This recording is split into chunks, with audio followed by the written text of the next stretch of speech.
वंदेहं श्री गुरु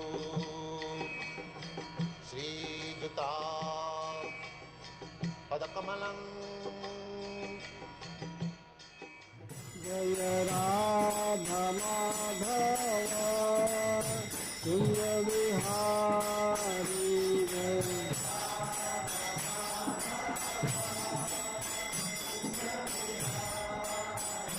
जय राधा माधव कुंज विहारी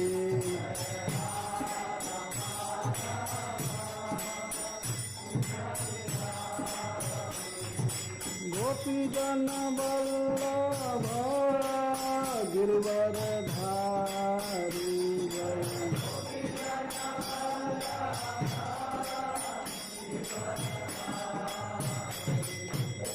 यशोदानंदन ब्रज जन रंजन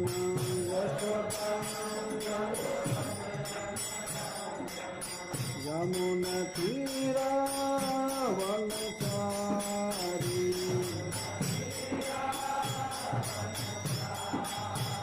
जय राधा माधव कुंज विहारी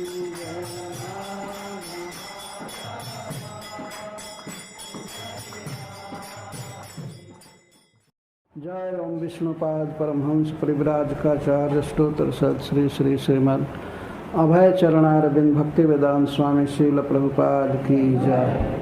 अनंत कोटि वैष्णव वृंद की जय। नामाचार्य श्री हरिदास ठाकुर की जय। प्रेम से कहो श्री कृष्ण चैतन्य प्रभु नित्यानंद श्री अद्वैत गदाधर शिवासादि गौर भक्त वृंद की जय। श्री श्री राधा कृष्ण गोप गोपीनाथ श्याम कुंड राधा कुंड गिरि गोवर्धन की जय। श्री वृंदावन धाम की जय। श्री मायापुर नवद्वीप धाम की जय। श्री जगन्नाथपुरी धाम की जय। श्री जगन्नाथ बलदेव सुभद्रा की जय। गंगा माई की जय। जमुना माई की जय। भक्ति देवी की जय। तुलसी महारानी की जय। ग्रंथराज श्रीमद् भागवतम की जय। श्री श्री राधा रानी की जय। गौर Premanandi. All glories to the Assembled devotees. All glories to the Assembled devotees. All glories to the Assembled devotees. जय श्रील प्रभु। कृष्ण प्रेष्ठाय भूतले श्रीमते भक्ति वेदांत स्वामी नमस्ते सारस्वते गौरवाणी प्रचारणे निर्विशेष शून्यवादी पाश्चात्य। जय श्री कृष्ण चैतन्य प्रभु नित्यानंद श्री अद्वैत गदाधर शिवासादि गौर भक्तवृंद। हरे कृष्णा कृष्णा कृष्णा हरे हरे हरे राम हरे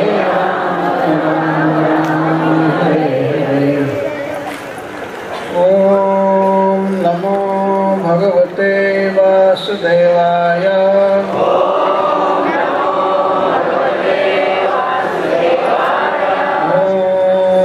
नमो भगवते वासुदेवाय।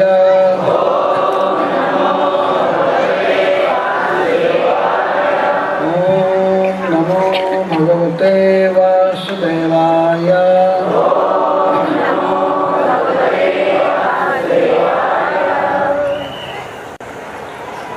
जिनके पास पुस्तक हो ले लें, देख करके पाठ करें। अध्याय 24 श्लोक 19 से प्रारंभ किया जाएगा। आजीवैकतरं भावान् यस्तन्यानुपजीवति न तस्माद् विन्दते क्षेमान् जारं नार्यसति यथा वर्तेत ब्रह्मणा विप्रो राजन्यो रक्षया भुवः वैश्यस्तु वार्तया जीवे शूद्रस्तु द्विजसेवया कृषि वाणिज्य गो रक्षा कुशीदं तुर्जमुच्यते वार्ता चतुर्विधा तत्र वयं गोवृत्तयो निशाम् सत्वं रजस्तमेति स्थित्युत्पत्त्यन्त हेतवः रजसोत्पद्यते विश्वम् अन्योन्यं विविधं जगत् रजसा चोदिता मेघाः वर्षन्तम्बूनि सर्वतः प्रजाः तैरेव सिद्ध्यन्ति महेन्द्रः किं करिष्यति ननः पुरो जनपदा न ग्रामा न गृहा वयम् नित्यं वनौकसस्तात वनशैलनिवासिनः तस्मात् गवां ब्राह्मणानाम् अद्रेश्चारभ्यतां मखः य इन्द्रयागसंभारः तैरयं साध्यतां मखः। प्रारंभ कर रहे हैं आरती करने दे रहे। इस अध्याय में यह प्रसंग चल रहा है कि भगवान श्री कृष्ण ब्रजवासी गोपों को, जिनमें नंद महाराज प्रधान हैं, यह बता रहे हैं कि किसी व्यक्ति को चाहिए कि वह अपने कर्म को ठीक से करे, फालतू देवता आदि के चक्कर में ना पड़े। जबकि यह बात भगवान के गीता के उपदेश से भिन्न हो रहा है, इसीलिए इसको समाज में कोई स्वीकार नहीं करता है। वेद से विरुद्ध यदि भगवान भी बोले तो वो बात मान्य नहीं होती है। गोस्वामी तुलसीदास ने लिखा है कि भगवान आए, भगवान बुद्ध देव, और वेद से विरुद्ध बोले तो उनकी बात को जनता ने स्वीकार नहीं किया। वेद निंदत निंदित भय प्रकट बुद्ध अवतार। वेद शास्त्र के अनुसार ही बोलना चाहिए, परंतु भगवान ने यहाँ ब्रजवासी गोपों को केवल इंद्र की पूजा का निवारण करने के लिए बात कह रहे थे। ऐसा नहीं है कि वे देवतावाद या ईश्वरवाद का विरोध कर रहे हैं। वो स्वयं ही सबसे बड़े देवता हैं, सबसे बड़े ईश्वर हैं, और गोवर्धन जी के बदले वही वास्तव में सारा नैवेद्य खाए, सारा भोग भोगे। तो वास्तव में देवताओं का आदर करना चाहिए और ईश्वर को मानना चाहिए। तो यहाँ भगवान कह रहे हैं कि तस्मात् संपूजेत कर्म स्वभावस्था स्वकर्म कृत अंजसा जेन वर्तेत तदेवास्य ही दैवतम्। अतः चाहिए कि अपने कर्म का ही सम्मान करे जीव, कर्म का आदर करे, क्योंकि जिस कर्म से व्यक्ति सुगमता से जीवित रहता है, जीविका चलती है, वही उसका देवता है।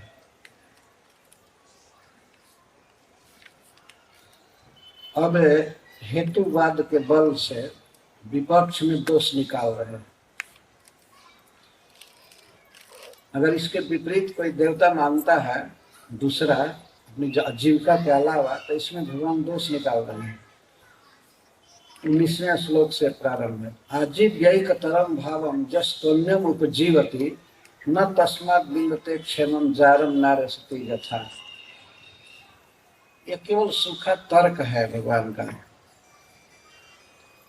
कहते हैं कि एक वस्तु का या कर्म का आश्रय लेकर के व्यक्ति जीवित रहता है, आजीव्य जी करके, और फिर उसको छोड़ करके यह तू अन्यम उपधावती, अन्य जीविका का सहारा लेता है, तो उस जीविका से तथा न बिंदते क्षेमम, न तस्मात् बिंदते क्षेमम, तो उस काम से, जीविका के उस कर्म से उसका कल्याण नहीं होता है। उदाहरण तो दे रहे हैं अपने तर्क को सिद्ध करने के लिए, लेकिन वास्तव संगत नहीं है। भगवान कहते हैं जारम जारात नारी असती यथा। कोई व्यक्ति अपनी वंश परंपरागत जीविका है उसको छोड़ करके यदि दूसरा काम करता है तो उससे उसका कल्याण नहीं होता है। जैसे अपने विवाहित पति को छोड़ करके कोई उल्टा स्त्री अगर जार पुरुष की सेवा करे, उससे प्रेम करे, तो जार पुरुष उसकी आवश्यकताओं को पूरा नहीं कर सकता। क्या तर्क दे रहे हैं। आज के युग में देखा जाए तो बाप दादा जो काम करते थे वही ना करके कई लोग दूसरा काम करते हैं और उनकी जीविका अच्छा से चलती है ना। संसार में देखा जा रहा है।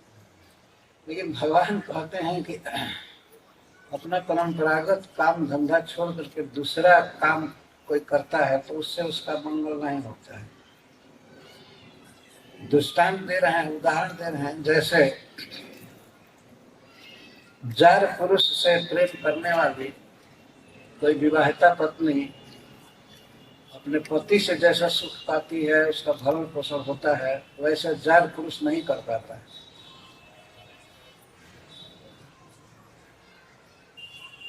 तो क्या अपने काम धंधा के अलावा कोई दूसरा काम करना ये जार और उल्टा स्त्री जैसा है? लेकिन उनको केवल समझाना है उन भोले भाले गोपों को इस तरह से बोल।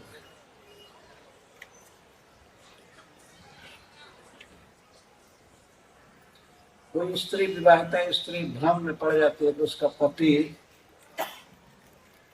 जितना उसको सुख देता है, उसका भरण पोषण करता है, वस्त्र देता है, अलंकार देता है, उससे बढ़ करके उसका प्रेम जार पुरुष उसका भरण करेगा, तो यह भ्रम है स्त्री का। वास्तव में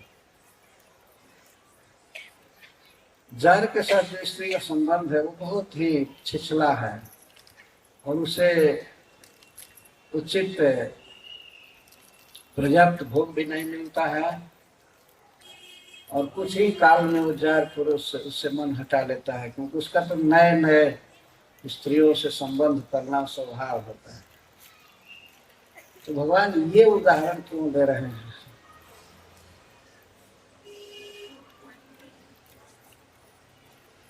अपना काम छोड़ करके दूसरा जीविका का साधन करना क्या ऐसा गलत कार्य जैसा है? नहीं। बाप दादा तो कोई कंप्यूटर चलाना नहीं जानते थे, है नहीं? तो अब कोई कंप्यूटर का इंजीनियर बने, उसे काम करे और बैठे बैठे हजारों लाखों करोड़ों कमाए, तो यह क्या उल्टा स्त्री जैसा है? यह बात स्वीकार की जा सकती है कि अपना जो वंश परंपरा से मूल काम है उसको अवश्य करना चाहिए, पर मान लीजिए उसमें बरकत नहीं हो रही हो, घाटा ही घाटा होता हो, तो जीविका का दूसरा काम किया जा सकता है। लेकिन भगवान ऐसा उदाहरण दे रहा है कि कोई बोलेगा ही नहीं। उदाहरण जारम जथा असती नारी।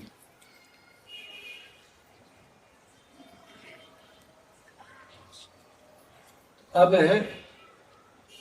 बता रहे हैं कि किसकी क्या जीविका होनी चाहिए।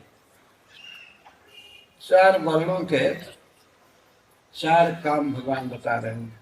वर्ते तो ब्रह्मणा विप्रो राजन्यो रक्षया भुवः वैश्यस्तु वार्तया जीवेत् शूद्रस्तु द्विज सेवया।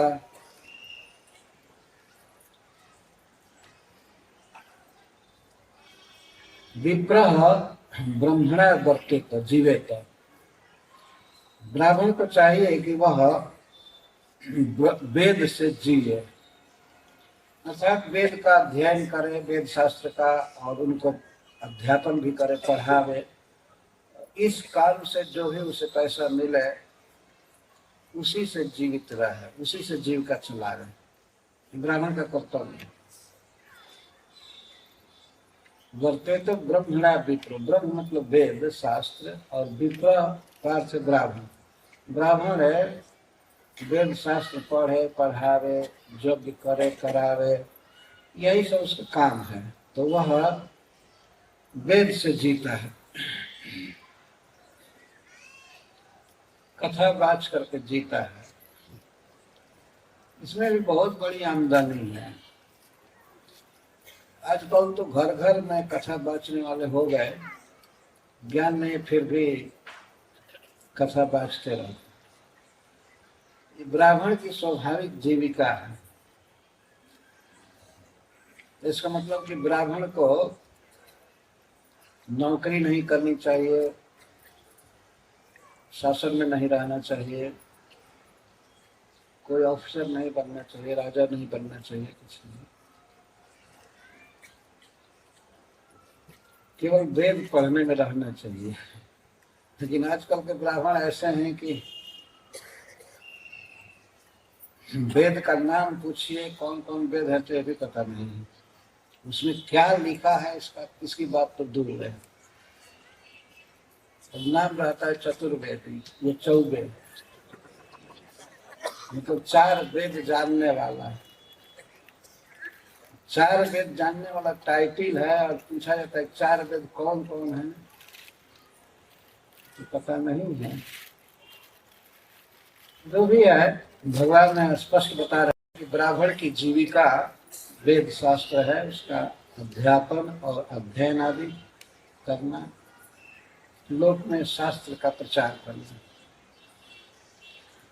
और राजन्यो रक्षया भुवः, और क्षत्रिय का कर्तव्य है कि वह पृथ्वी की रक्षा द्वारा जीवे, रक्षा करना। जनता पर अनेक संकट आते रहते हैं, जनता को छत से त्राण करना एक क्षत्रिय का काम है। छत्र, छत का अर्थ है दुख, शरीर में कहीं कट जाता है तो उसको छत है, क्षत्रिय। तो समाज में कोई भी गड़बड़ी हो, चोरों का उपद्रव बढ़े, लुटेरों का, गुंडों का, व्यभिचारियों का, शराबियों का, इनको मारे सीधे,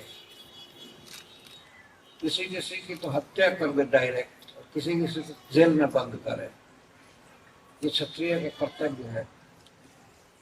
तो पृथ्वी की रक्षा करना, अर्थात पृथ्वी पर स्थित मनुष्यों की, जीवों की रक्षा करना, ये क्षत्रिय का काम है। और इस कार्य के द्वारा जो उसको पैसा मिलेगा, जो भी अधिकार मिलेगा, उसके द्वारा वो जिए। तो वास्तव में ब्राह्मणों के लिए देवता क्या है तो वेद शास्त्र, और क्षत्रियों के लिए देवता कौन है तो भूमि, भूमि भुवः रक्षया। और वैश्यस्तु वार्तया जीवे, और वैश्य को चाहिए कि वह व्यापार द्वारा जिए। कृषि, गोरक्षा और वाणिज्य, इसको वार्ता कहते हैं संस्कृत में। तो वैश्य का कर्तव्य है कि वह वार्ता द्वारा जिए, खेती करे, गायों की रक्षा करे, और वाणिज्य, एक वस्तु को दूसरी जगह बेचे, ले जाए, इसके द्वारा जो पैसा मिले उसी से जिए। और शूद्रस्तु द्विज सेवया, और शूद्र का कर्तव्य है कि वह त्रिवर्ण की सेवा करे, ब्राह्मण, क्षत्रिय और वैश्य, इनकी सेवा करे, और इनकी सेवा से ही उसका भरण पोषण होता है।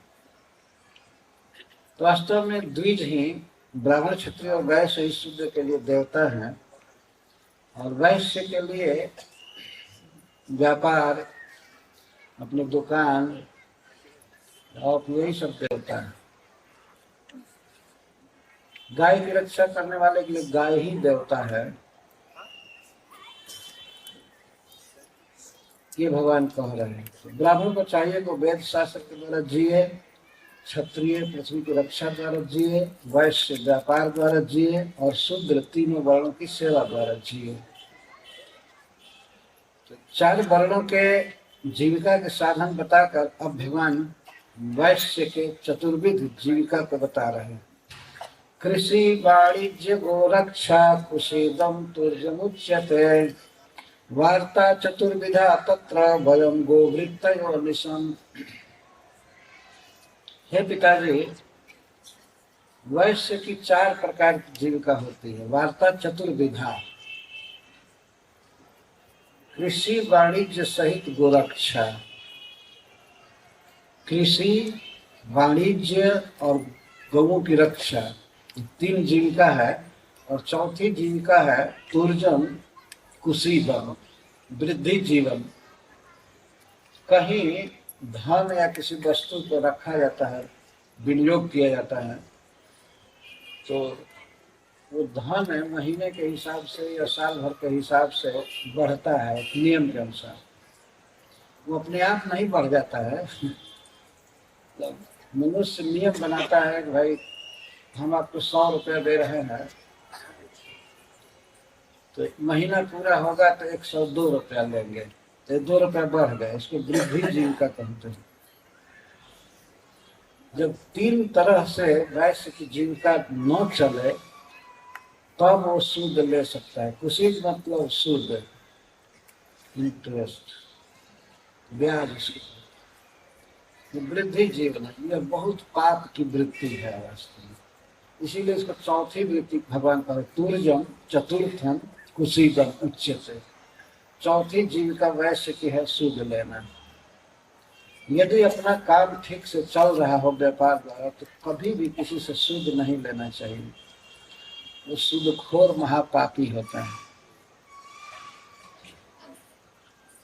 धर्म में भगवान शिक्षा दे रहे हैं। कुशीदम मतलब सूद को चौथी वृत्ति कहे। तुर्जम का अर्थ होता है चौथी, चतुर्थ। और सूद कौन लेता है? वास्तव में सूद नहीं, सूद कौन देता है? प्रायः धनहीन गरीब आदमी ही सूद देते हैं। तो कोई व्यक्ति धनी है तो वो 100 रुपये खाया, तो गरीब व्यक्ति है जिसके पास कोई पैसा नहीं है, वो 102 रुपया खाया या 105 रुपया खाया। ऐसे ये निर्मम काम है। भगवान ने किसी को धन दिया है तो उसे सूद नहीं लेना चाहिए। तो इतना ही काफी है कि जितना पैसा है जो दिया है उतना ही ले लें। इसलिए भगवान इसको चौथी वृत्ति कह रहे हैं। तो वैश्य की वृत्ति है कृषि, वाणिज्य, गोरक्षा, खेती करना। सबसे उत्तम काम खेती है। उत्तम खेती, मध्यम दान, भीख चाकरी, नीच चाकरी, भीख निदान। सबसे उत्तम कार्य है कृषि। सेकेंड क्लास का काम है व्यापार। थर्ड क्लास का काम है नौकरी। और फोर्थ क्लास का काम है भीख मांगना। भीख मांग करके जीविका चलाना। इसको बिहार में हमारे गांव की तरफ भिखमंगों को लोटा पुलिस कहते हैं। चल दिए लोटा पुलिस वाले, अब भीख मांगने चल दिए। बहुत नीच वृत्ति है, मरने के समान है। मांगन मरण समान है, मत मांगो कोई भीख। मांगन ते मरना भला, सतगुरु की सीख। कबीरदास जी कहते हैं मांगो मत, मांगना मरने के समान। मांगने से पहले मर जाना ठीक है। एक कवि, हिंदी के रहीमन कवि, रहीम कवि कहते हैं कि रहीमन वे नर मर चुके जे कछु मांगन जाए। रहीम कवि कहते हैं कि वे मनुष्य मर चुके जो मांगने जाते हैं, और उनसे भी पहले वे मर गए जिनके मुख से निकलता है नहीं दूंगा। तिन्हते पहले वे हुए जिन्मुख निकसत ना है। वो तो बेचारा मर ही चुका है जो मांग रहा है, लेकिन ना ही करने वाले उससे पहले मर गए। पहले कैसे मरेगा? उस भीख मांगने वाले से पहले वो मर गए। नहीं, इस समय ठीक नहीं चल रहा है, बड़ा घाटा है, उससे पहले तो मर गया। इनते पहले वे मुए जिन्मुख निकसत ना। भीख को अत्यंत नीच चाकरी माना गया है, नीच वृत्ति माना गया है। और चौथे वृत्ति शुद्ध को, शुद्ध भी नीच है। गाय की रक्षा करना, खेती करना और व्यापार करना, इन सब में यह लगाने की जरूरत नहीं है कि व्यापार में उचित नफा लेकर के करना। ये सब समझ लेना चाहिए अपने आप। व्यापार का मतलब ये नहीं है कि 2 रुपए का सामान है उसको लेकर 20 रुपए में बेचे। ये तो बेईमान वृत्ति है, ये तो वाणिज्य वृत्ति नहीं है।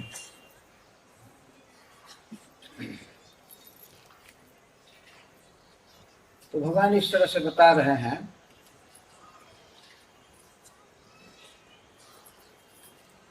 तो नंद बाबा पूछे कृष्ण से, तुम अजीब बात कह रहे हो कि काम धंधा से व्यक्ति जीवित रहता है, अच्छा ठीक है, उत्पन्न कैसे होता है? तो बाबा मालूम नहीं आपको, सत्वम रजस तम इति स्थिति उत्पत्त्यंत हेतु। प्रकृति के 3 गुण हैं, सत्वगुण, रजोगुण और तमोगुण। तो इन्हीं तीनों गुणों के द्वारा ही इस विश्व की स्थिति, उत्पत्ति और अंत होता है।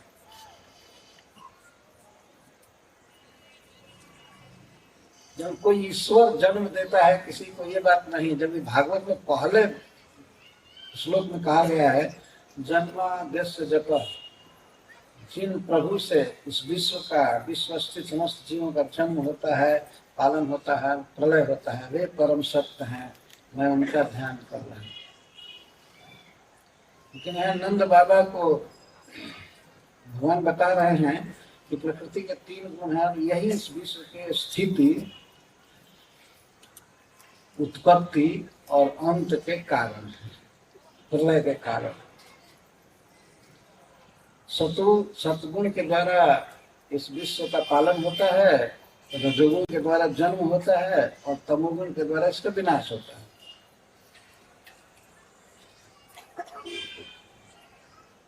केवल भगवान ने इतना ही कहा कि सत्वम रजस तम इति स्थिति उत्पत्ति अंत है तवा। सत्व, रज और तम यही स्थिति, उत्पत्ति और विनाश के कारण है। रजसा उत्पद्यते विश्वम, रजोगुण के द्वारा विश्व उत्पन्न होता है। अन्योन्यम विविधम जगत, तीनों गुणों में रजोगुण के द्वारा सभी जीव उत्पन्न होते हैं। इदम विश्वम, इस विश्व में स्थित सभी जीव रजोगुण के द्वारा उत्पन्न किए जाते हैं। और अन्योन्यम, स्त्री पुरुष के संयोग से विविध प्रकार के जीव पैदा होते हैं रजोगुण के द्वारा। 84 लाख योनियां हैं, उन योनियों में विविध प्रकार के शरीर हैं।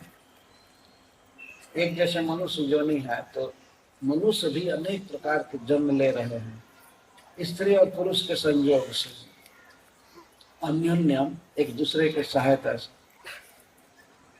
हम यहाँ नहीं देख रहे हैं कि कोई ईश्वर आकर के किसी को जन्म देता है। हाँ, माता पिता जन्म देते हैं और वो रजोगुण के द्वारा प्रेरित होता है। विविध प्रकार की सृष्टि। अगर ईश्वर होता जन्म देने वाला तो सबके शरीर को खूब स्वस्थ बनाता, सब एक साइज के रहते, गोरा रहते, विद्वान रहते, सब भिन्न क्यों बनाए? ईश्वर ऐसी सृष्टि नहीं करती। मनुष्य तो कोई कपड़ा बनाता है, यूनिफॉर्म, एक समान बना देता है। स्कूल में पढ़ने वालों को, पुलिस को, या और कई कई एक ड्रेस बनाते हैं। ईश्वर ऐसा बखेड़ा क्यों कर रहा है कि इतना भिन्न भिन्न प्रकार के जीव बनाता है। मनुष्यों में भी किसी को ढोलक बनाता है, किसी को खूंटी बनाता है, किसी को 6.5 फुट का बना देता है। ढोलक और खूंटी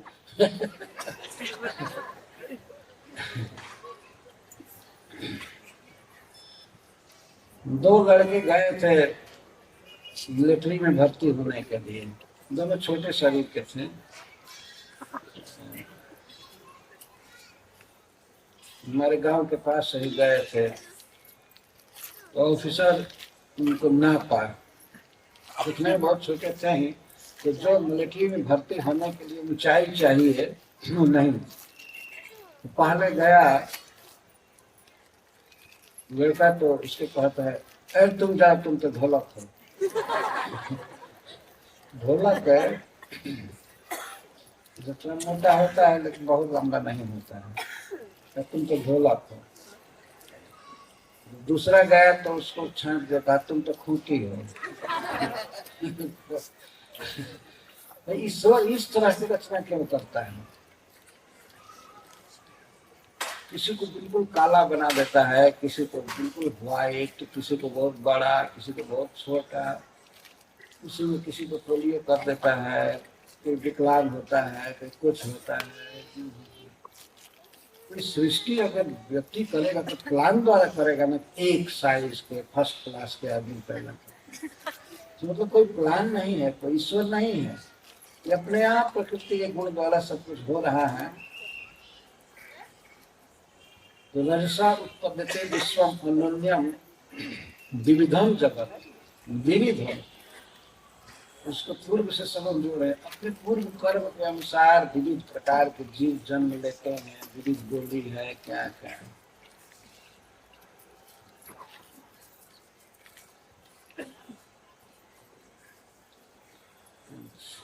और वर्षा कैसे होती है? तब भगवान कहते रजसा चोदिता मेघा, रजोगुण के द्वारा प्रेरित होकर के बादल बरसंती अंबुनी सर्वतः, अंबुनी उनका जल, ये बादल रजोगुण के द्वारा प्रेरित होते हैं प्रकृति के, और ये सब जगह वर्षा करते हैं बिना विवेक के। यदि कोई स्वामी होता, वर्षा का मालिक होता, तो वर्षा देख देख करके करता, जहाँ जरूरत होती वही करता। जहाँ खेती सूख रही है, जहाँ घास के लिए जरूरत है वही वर्षा का। तो समुद्र में क्यों वर्षा होती है पिताजी बताइए? समुद्र में क्या जरूरत है पानी बरसाने की? पत्थर पर पानी बरसता है, क्या जरूरत है? और ऊसर भूमि पर भी वर्षा होती है, उतनी ही जितना खेत में चाहिए उतनी ही ऊसर पर भी वर्षा, समुद्र में भी वर्षा हो रहा है, बस चल रहा है। कोई ईश्वर नहीं है, पानी बरसाने वाला डिपार्टमेंट और उसका हेड कोई मंत्री नहीं है। अगर होता तो थोड़ा, मनुष्य में भी इतना विवेक होता है, भाई पानी जहाँ जरूरत है वहीं बरसाएगा। बिना मतलब के, बिना आवश्यकता के इतनी वर्षा होती है। बरसंती अंबुनी सर्वतः, सर्वतः हमने सब जगह।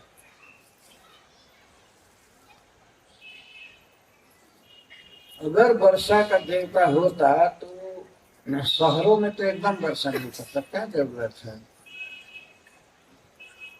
खेती जहाँ सूख रही है, जहाँ जरूरत है वही वर्षा है। ये पहाड़ पर भी वर्षा करता है, जो नदियों में पानी आता है काम होता है। लेकिन समुद्र में पानी वर्षा का क्या करें? उस पानी का यूज क्या है?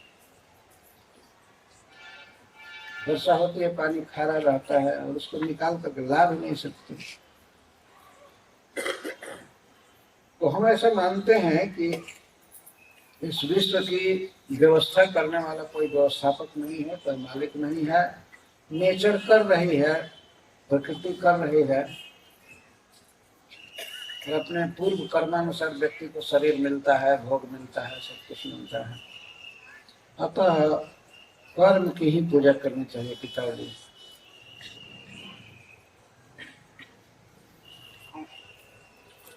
और हम लोगों के लिए जीविका क्या है और हमारा देवता क्या है मैं बता रहा हूँ। न नः पुरो जनपदा न ग्रामा न गृह भयम नित्यम बनौक सस्तात बनशैल निवासिनः। हम गोपों के लिए भगवान यहाँ अपने को गोप कह रहे हैं। इसका अर्थ यह है कि नंद बाबा गोप हैं जो गायों का पालन करते हैं, परंतु भगवान का जन्म क्षत्रिय वंश में हुआ था। वसुदेव जी क्षत्रिय हैं, महाराज जजाति के वंश में जन्म लिए हैं, जदु महाराज के वंश में। जदु जजाति के ज्येष्ठ पुत्र थे, लेकिन जब जजाति महाराज अपने पुत्रों से जवानी मांगने लगे, उनकी जवानी, इनके ससुर ने असमय में इनको बूढ़ा बना दिया शुक्राचार्य। तो अपने पुत्रों से जवानी मांगने लगे तो जदु महाराज ने जवानी नहीं दिया, और बाद में 3 लड़के देखे हैं, वो भी नहीं दिए। 5वां लड़का जिसका नाम पुरु था, उसने पिता को सहर्ष अपनी जो अवस्था दे दिया और स्वयं बूढ़ा हो गया। तो जजाति महाराज उसको राज्य दिया, अखंड भूमंडल का राज दिए, पर जदु को राज नहीं, राज्य भी नहीं दिए और साथ दिए कि तुम राजपुत्र होते हुए भी तुम्हारा कोई राज्य नहीं होगा, क्योंकि पिता को जवानी नहीं दिए। पर फिर भी वे क्षत्रिय हैं, राज नहीं मिला पर क्षत्रिय हैं। तो भगवान का जन्म क्षत्रिय वंश में हुआ था, मथुरा में, वसुदेव जी के घर में। पर पालन श्रीनंद महाराज के लिए हुआ। तो भगवान अपने को गोप कह रहे हैं। वैसे जन्म भी हुआ था ब्रज में माँ जशोदा के गर्भ से, एक अलग सिद्धांत है, इसमें टाइम लगेगा बताने में। फिर दोनों के पुत्र हैं, वसुदेव जी के पुत्र हैं, नंद बाबा के पुत्र हैं, जशोदा जी के पुत्र हैं और देवकी के भी पुत्र हैं। यहाँ पर अपने को नंद गोप कह रहे हैं कि हम गोपों के लिए क्या है, हमारा न तो कोई नगर है, न पूरा, न अस्माकं, हम लोगों का कोई पूरा न कोई नगर नहीं है जिसमें बाजार आदि हो, मार्केट हो, कुछ नहीं है। जनपदा, न तो हमारे लिए कोई देश है, कोई स्थान है, जमीन है, न गृह, न ग्राम, हमारा कोई गांव भी नहीं है। गांव का ये होता है कि हम हमारा बसेरा वास्तव में कोई गांव में नहीं है, या कोई गांव के हम अधिकारी नहीं है, और न गृह और न हमारा कोई घर है। वह नित्यम बनो, हम नित्य ही वन में रहते हैं। वन ही हमारा एक प्रकार से घर है। बनो को सह, वन ही हमारा ओकह है। ओकह मतलब गृह, घर। वन में रहते हैं, वन में कोई घर नहीं है। वन शैल निवासी, हम वन में और शैल में, पर्वत में रहते हैं। गौ में चराते हैं, वन में पर्वत में रहते हैं। अतः हमारे लिए पिताजी अगर कोई देवता है तो वन ही देवता है और पर्वत ही देवता है। यह बात बिल्कुल सत्य है। गाय चराने वालों के लिए गायों की जीविका के रूप में पर्वत है। हम लोग देखते हैं वर्षा प्रारंभ होने पर लोग गांवों से अपने अपने गायों को, भैंस को, पशुओं को सब पहाड़ पर चढ़ा देते हैं,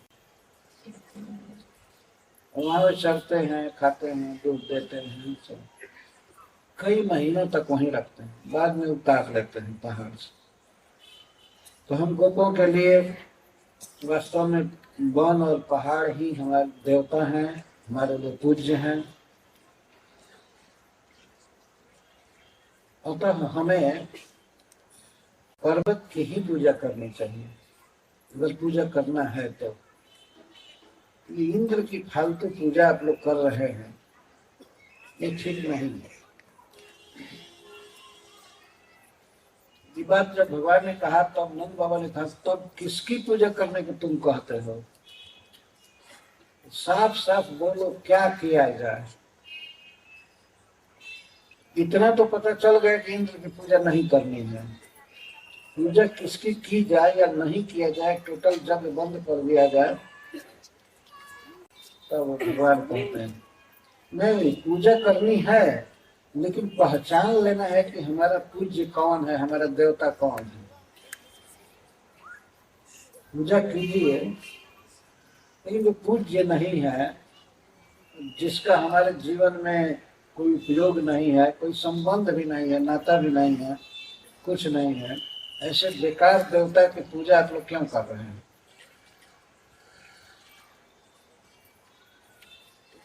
तो सारे गोप एक स्वर से पूछे, ठीक है एक प्रकार से तुम देवता बता भी रहे हो और एक देवता का खंडन कर रहे हो। ये कह रहे हो कि हमारे लिए देवता वन और पर्वत हैं, गौएं हमारे लिए देवता है। अनिशम भगवान ने कहा अनिशम, निरंतर हम गाय का ही पालन करते हैं, गाय से ही जी रहे हैं। हमारी कोई खेती नहीं है, हमारा कोई व्यापार नहीं है, दूध लेने का तो प्रश्न ही नहीं है, केवल गोवृत्ति है, केवल गाय हैं और गायों का गुजारा वन में होता है, पर्वत में होता है। तो हमारे लिए देवता वन और पर्वत है। तो गोपों ने कहा तब तो तुम देवता स्वीकार कर रहे हो, इंद्र नामक देवता का खंडन कर रहे हो। भगवान ने कहा हाँ, किस देवता की पूजा करने को कहते हैं? तस्मात् गवां ब्राह्मणा नाम अद्रेश्चारभ्यता मखः। मैं स्पष्ट बोल रहा हूँ कि गौओं की पूजा, गौओं का यज्ञ और ब्राह्मणों का यज्ञ तथा अद्रि पर्वत का यज्ञ आरंभ किया जाए। भगवान ऐसे नहीं बोल रहे हैं कि आरंभ कीजिए, इसको कीजिए, आरभ्यता किया जाए।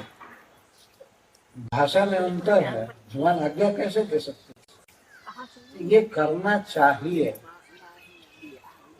हमारा हम लोगों का कर्तव्य है कि हम लोग गौओं की पूजा करें, ब्राह्मणों की पूजा करें और पर्वत की पूजा करें। तो ब्राह्मणों की पूजा करने को क्यों कह रहे हैं, इसका क्या कारण है? गाय और पर्वत तो समझ में आ रहा है, गाय देवता है। ब्राह्मण, भगवान ने सोचा कि ये लोग ब्राह्मणों के भक्त हैं, अगर ब्राह्मण की पूजा नहीं करने को कहेंगे तो सारा विरोध कर देंगे। उनको भय था इस बात का, ब्राह्मणों को मिला करके चलना चाहिए और ब्राह्मण की पूजा करने को कहेंगे तब कहेंगे हाँ ठीक है, आखिर ये भी तो पृथ्वी के देवता है। उस पृथ्वी के देवता वास्तव में मनुष्यों में ब्राह्मण ही हैं। भूसुर कहा जाता है, भू माने पृथ्वी, असुर माने देवता, पृथ्वी के देवता, प्रकट देवता।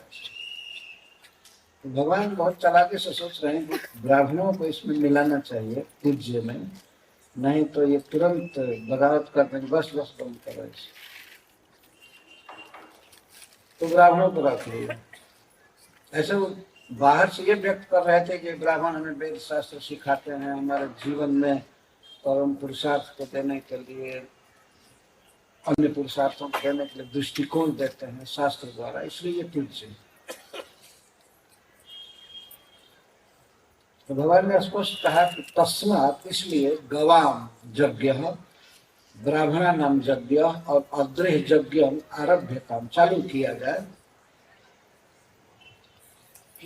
गो यज्ञ, ब्राह्मण यज्ञ और अद्रि यज्ञ, पर्वत यज्ञ।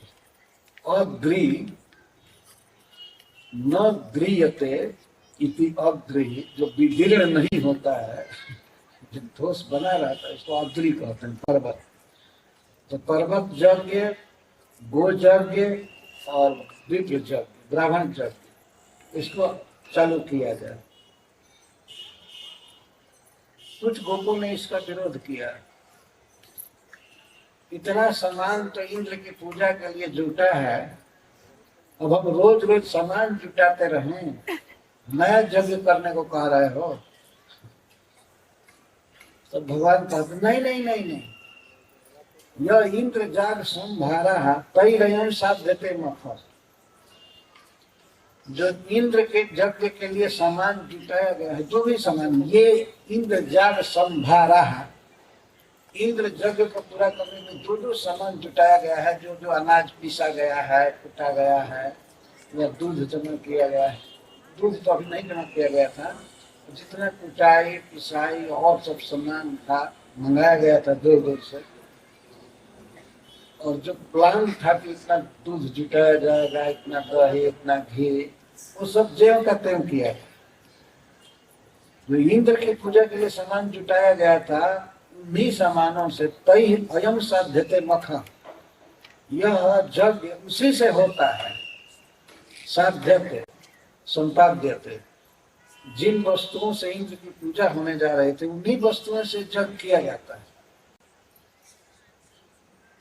वास्तव में इस यज्ञ के प्रवर्तक भगवान हैं, तो उनको बताना पड़ रहा है कि क्या किया जाएगा, कैसे किया जाएगा। ऐसे नहीं कह रहे हैं कि इन वस्तुओं के द्वारा आप गोवर्धन की पूजा कीजिए। ये कह रहा है कि गोवर्धन की पूजा, गौओं की पूजा और ब्राह्मणों की पूजा उन्हीं वस्तुओं से होती है जो इंद्र के यज्ञ में जुटाई गई वस्तु। एकदम आराम से यज्ञ होगा, कोई अलग से एक्स्ट्रा वस्तु जुटाने की कोई जरूरत नहीं, कोई झंझट नहीं है, नो प्रॉब्लम। इसमें कोई दिक्कत है ही नहीं, सामान जुटा जुटा है, बस केवल देवता बदल देना है। इंद्र के जगह पर गिरिराज जी को रखना है, बस गौओं को रखना है, ब्राह्मणों को रखना है। भगवान सुविधा बता रहे हैं, कितनी सुविधा है। जैसे कोई भोजन पका दिया हो, सब जुटा दिया हो, केवल खाना है, बस इतना ही मेहनत है। बस न पकाना पड़ेगा, न परोसना पड़ेगा, कुछ भी नहीं, बस खाना है, सामान जुटा है और उसी से पूजा करना है।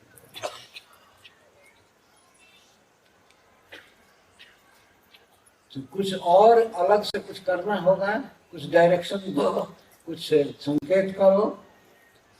भाई हम लोग तो जैसे इंद्र की पूजा करते थे वैसे ही करेंगे, इंद्र के बदले मान लो ब्राह्मण की पूजा करेंगे, गौओं की गिरिराज जी। लेकिन और कुछ तो भगवान अपनी ओर से कहते हैं, पच्यन्तां विविधा पाकाः सुकान्ता पायसादयः संयावपूप संस्कुल्यः सर्वदोहश्च गृह्यता। हाँ, अपनी ओर से भगवान योजना बना रहे हैं। पच्यन्तां विविधा पाका, अनेक प्रकार के पकवान बनाए जाएं। पच्यन्तां, पकाए जाए। विविधा, भगवान नाम कुछ का रख रहे हैं केवल, लेकिन विविधा बहुत प्रकार की वैरायटी, 56 भोग, कई 100 भोग बनाया जाए। और बृहद मात्रा में सारे ब्रजवासी प्रसाद लेंगे, और गिरिराज जी खाएंगे तो भी कोई ठिकाना नहीं कितना खाएंगे। गिरिराज जी के लिए बनाना है भोग गोवर्धन के लिए, तो पंचता विविधा पाक, विविध पाक बनाएगा। डायरेक्शन दे रहे हैं, सुकांता पायसादयः, सूप अर्थात तरकारी, सब्जियां अंत में बननी चाहिए। सुकांता, सूप है, सब्जी को कहते हैं, सब्जी के रस को। सूप अंत, अंत में बने सब्जी, क्योंकि सब्जियां अगर पहले बना करके रख दी जाए तो खटा जाती हैं, बासी हो जाती हैं, है ना। भगवान बहुत हिसाब से बता रहे कौन पहले बनना चाहिए। पायसादयः, पायस आदि शुरू में बने, खीर पायस पहले बनने चाहिए, क्योंकि पायस बनाने में, खीर बनाने में देर होती है, बहुत समय लगता है, और ठंडा खाना चाहिए, इस नियम है। पायस का अर्थ है कि ज्यादा दूध में थोड़ा चावल डाल करके उसको बहुत देर तक धीरे धीरे आंच पर पकाना चाहिए, कई घंटा लग जाता है। इसलिए भगवान कहते हैं कि पहले पायस बनाइए, वो टाइम लगता है और ठंडा खाया जाता है। तो जब भोग लगाना हो तो ठंडा हो जाना चाहिए, अच्छा से ठंडा। ये नहीं कि खीर बनाइए और फूकते हुए खाते हैं बस, तो बेकार खीर होता है। कई जगह मैं ऐसा देखा हूँ, गरम क्या क्या ठंडा खाना चाहिए और क्या गरम खाना चाहिए, इसका भी कुछ नियम है। दाल गरम रहना चाहिए, सब्जी गरम रहनी चाहिए। इसलिए भगवान कहे सुकांता है, सुकांता सिर्फ सब्जी और दाल सब बाद में बने करिए, और पायस और मिठाई आदि पहले बननी चाहिए। यही यज्ञ के फाउंडर आचार्य हैं तो बता रहे हैं कि सारा ये करो ये करो ये करो। पायस शुरू में बनना चाहिए। श्रीपाद वल्लभाचार्य जी लिखे हैं कि पायस का मतलब है कि अधिक दूध है और तंदूर के कण बहुत कम, तंदूर बहुत कम रहना चाहिए। ये नहीं कि केवल दूध में वैसे पका दे जैसे पानी में भात पकाया जाता है, ऐसे थोड़ा चावल कि पकते पकते बिल्कुल घुल मिल जाए और दूध ही ज्यादा बचा रहे उसका मोटा भाग, उसको पायस करो। मिठाई आदि शुरू में बने, उसका नाम ले रहे हैं संयावा तूप सस्कुल्य। संयाव बृहद मात्रा में बनना चाहिए। संयाव का अर्थ होता है हलवा, गलप से संयाव नाम रखो। ये चीज बहुत मात्रा में बनाना है। संयाव और आपूप या पूप मालपुआ बृहद मात्रा में बनना चाहिए। लपसी और पुआ और सस्कुल्य पूरी। भगवान जब इस यज्ञ में भोजन बनाने को कह रहे हैं तो ऐसे नहीं कि अब किसी को डायबिटीज है, किसी को ब्लड प्रेशर है तो जरा देख करके बनाए। उस समय धर्मों का नाम निशान नहीं, रोग थोग नहीं। संयाव, मालपुआ और पूरी और जिलेबी। सस्कुली का जिलेबी भी होता है। जिलेबी बनाना है, पुआ बनाना है, पूरी बनानी है और संयाव बनाना। सर्वदोहश्च गृह्यताम्। और जितना भी ब्रज में दूध हो रहा है सारा दूध गृह्यताम्, सब दूध ले लिया जाए। एक जगह स्टॉक बनेगा ना, सर्वदोहश्च गृह्यताम्। इसका अर्थ है कि अनाउंस कर दीजिए कल कोई भी दूध बेचेगा नहीं, सारा दूध इकट्ठा किया जाए। भगवान कह रहे। और ये जो भगवान बोल रहे हैं ऐसा दृश्य हम लोगों ने आंखों से देखा है। किस तरह से गांव में किसी के यहाँ विवाह है या लड़के का तिलक है या कोई यज्ञ है तो गांव का सारा दूध इकट्ठा हो जाता है, लोग दे देते थे फ्री। और शुद्ध दूध, यह नहीं कि उसमें पानी मिला करके। इतना सरल था यज्ञ करना। कई गांवों से दूध आता था, दही आता था, घी आता था। तो भगवान का सर्वदोहश्च गृह्यताम्, सारा दोह अर्थात दूध है इकट्ठा किया, कोई बेचे नहीं। केवल बछड़ों को छोड़ करके, बछड़ों के लिए पीने के लिए छोड़ करके और सारा इकट्ठा कर। सर्वदोह का ये मतलब है। सर्वदोह का मतलब ये नहीं कि बच्चों को भी, बछड़ों को भी ना मिले, सारा दूध इकट्ठा कीजिए और विविध प्रकार के पकवान बनाइए। इसके बाद क्या करना है, भूयंतामग्नय असम्यग् दाभ्य ब्रह्मवाद भी। अग्नियों में हवन खूब अच्छा से किया जाए, यज्ञ किया जाए। किनके द्वारा यज्ञ कराया जाए? ब्राह्मणों के द्वारा। कैसे ब्राह्मण? ब्रह्मवादी न, ब्रह्मवाद भी। जो वेद को बहुत याद किए हैं, अभ्यास है जिनको वेदों का, श्लोक जिनके जबान पर है और अर्थ हृदय में है, ऐसे और आचरण में वेद है, ऐसे ब्राह्मणों के द्वारा यज्ञ कराया गया। ऐसे ब्राह्मण को नहीं कि नहाता भी नहीं है, मुंह नहीं धोता है, ऐसे हवन कराने में फायदा क्या है? ब्रह्मवादी होना चाहिए। ब्रह्म का वेद, जो वेद का अभ्यास किया है, वेद के अनुसार चल रहा है, उसको वेद की ऋचाओं का ज्ञान है, ऐसा ब्राह्मण भूल करके भी अखबार नहीं पढ़ सकता है। आजकल तो सब अखबारवादी हो गए।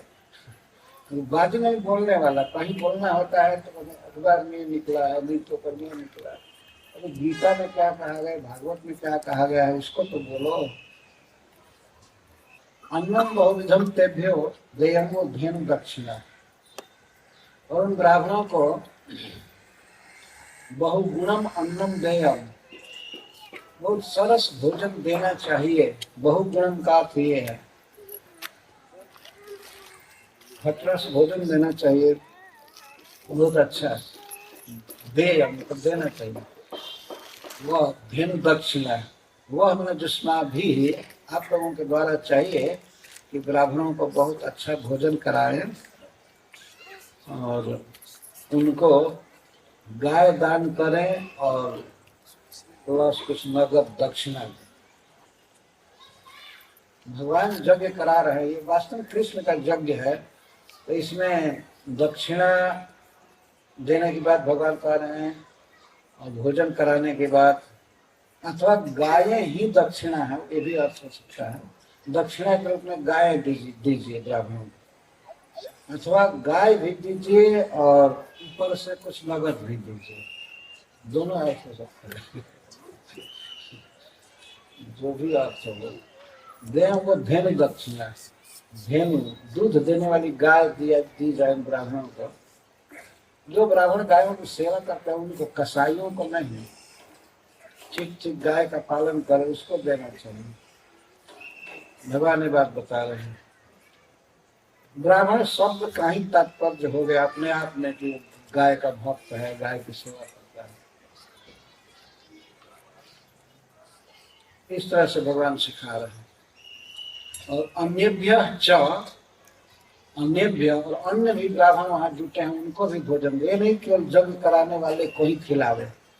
अन्य भी जो ब्राह्मण वहां आए हैं इनको भोजन करावे, और अथवा अन्य भी ब्राह्मणों के अलावा भी आश्व चांडाल पतितेभ्यो यथा रहता, सबको भोजन कराना चाहिए, सबको प्रसाद देना चाहिए। किसका प्रसाद? गिरिराज जी का प्रसाद, बाद में भगवान कहेंगे। सबको देना चाहिए, यहाँ तक कि कुत्ता, चांडाल और पतित सबको भी प्रसाद देना चाहिए, यथा रहता, यथा योग्य। विचार कर लेना चाहिए किसके लिए क्या योग्य है, देना चाहिए। यथार्हता का अर्थ है कि स्थान भेद हो सकता है, एक स्थान पर प्रसाद नहीं दिया जा सकता है, लेकिन वस्तु वही देनी चाहिए। जो ब्राह्मण खा रहे हैं वही एक चंडाल भी खाए। भोजन में भेद करना ये पाप की निशानी है। यहाँ भी सर्व करने वालों को इतना सजग रहना चाहिए कि वे चेहरा न देखें किसी का, हाथ देख करके देना चाहिए। भेद नहीं करना चाहिए कभी भी। अपना पराया का विचार भोजन कराने में नहीं होता है। भोजन कराते समय व्यक्ति माँ बन जाता है। सभी जो यज्ञ में आए हैं, भागवत यज्ञ में, तो उनको समान भाव से देना चाहिए। हाँ, यह बात है कि अगर कोई बिल्कुल छोटा बच्चा है तो उसको बड़े लोगों के अनुसार उतनी मात्रा में नहीं दिया जा सकता, प्रसाद बर्बाद करेगा। परंतु और किसी प्रकार का भेद नहीं करना चाहिए। अगर जो भेद नहीं करता है तो परसने वाला वास्तव में देवता है। अगर भेद किया तो वह मनुष्य के कोटि से भी नीचे गिर जाता है। भाई जी हनुमान प्रसाद पोद्दार कहा करते थे, स्थान में भेद कर सकते हो, लाइन में भेद करो, बर्तन में भेद कर सकते हो, लेकिन जो वस्तु खिलाई जा रही है उसमें भेद मत करना किसी से। गोरखपुर में हम लोग इस बात को सीखे हैं, पुरुष में भेद नहीं करना। भगवान यहाँ पर जथारहत कर जथा योग्य, इसका अर्थ यह है कि स्थान आदि का भेद हो सकता है, परंतु भोजन की वस्तुओं में भेद नहीं करना चाहिए। तो अन्य भी कुत्ते तक को, चंडाल तक को और पति तक को जथारहत जथा योग्य प्रसाद देना चाहिए। जौसन च गवान गत्वा गिरे दिए काम बनी, गायों को हरी हरी घास दिया जाए, यही उनका भोजन है। गाय की पूजा यह नहीं है कि इसको माला पहनाइए और आरती कीजिए, ये पूजा नहीं है, ये तो केवल दिखावा है। असली पूजा है उसको ला करके हरी हरी घास डालना, ये वास्तविक पूजा है। ये नहीं गाय भूखी है और उसको बांध दिए है प्रयागराज गंगा जी के घाट पर, अयोध्या में हम लोग देखे गाय सिकुड़ रही है जाड़े के मारे, सैकड़ों लोग आते हैं गोदान करके चले जाते हैं, गाय जहाँ है वहीं रह जाती। इनकी पूजा नहीं है, पूजा है गाय को भोजन देना, जवसम गवत देना, हरित तृण देना, और गृह गिरय दियता बने। जो भी पकवान बने वो सारा नैवेद्य गिरिराज गोवर्धन को दिया जाए। भगवान कह रहे हैं ब्राह्मणों को खिलाया जाए और गिरिराज जी को बलि दिया जाए। बलि मतलब नैवेद्य भोजन सारा, गायों को हरी हरी घास। और इसके बाद भगवान परिक्रमा करने के लिए कह रहे हैं स्वलं कृता भुक्तवंत स्वं लिप्ता सुवासस प्रदक्षिणम चक्रुत गो विप्रानल पर्वतान।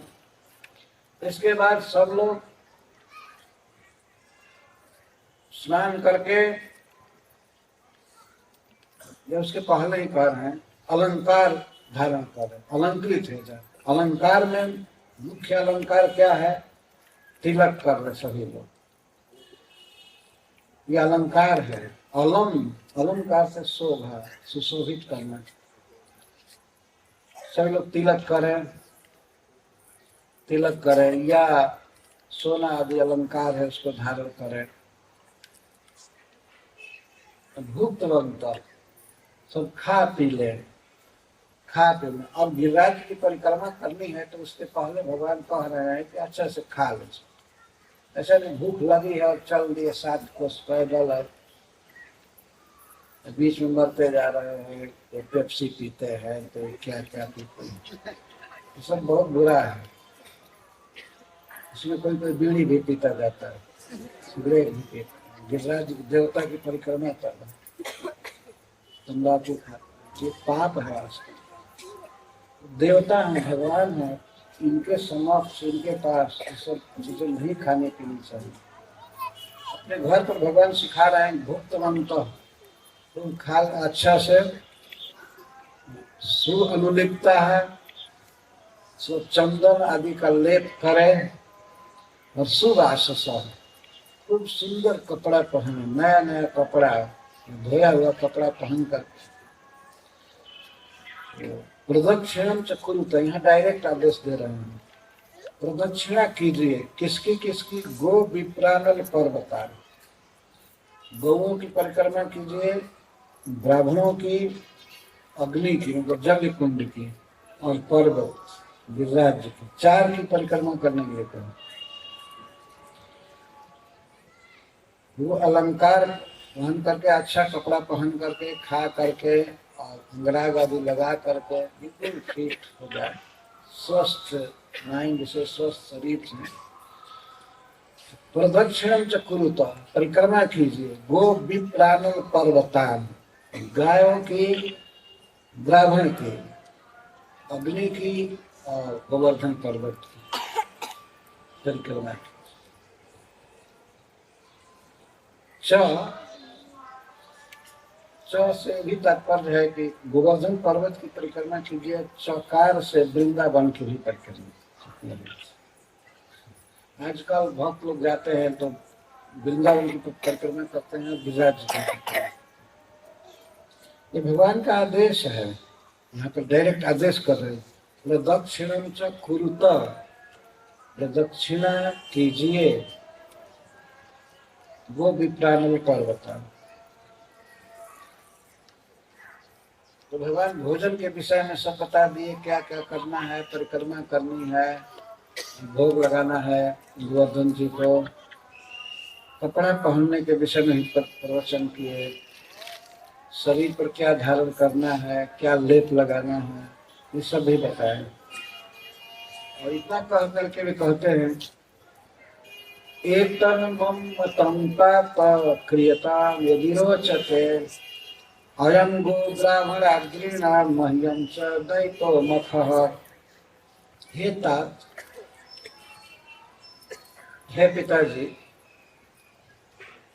एतन मम मतम,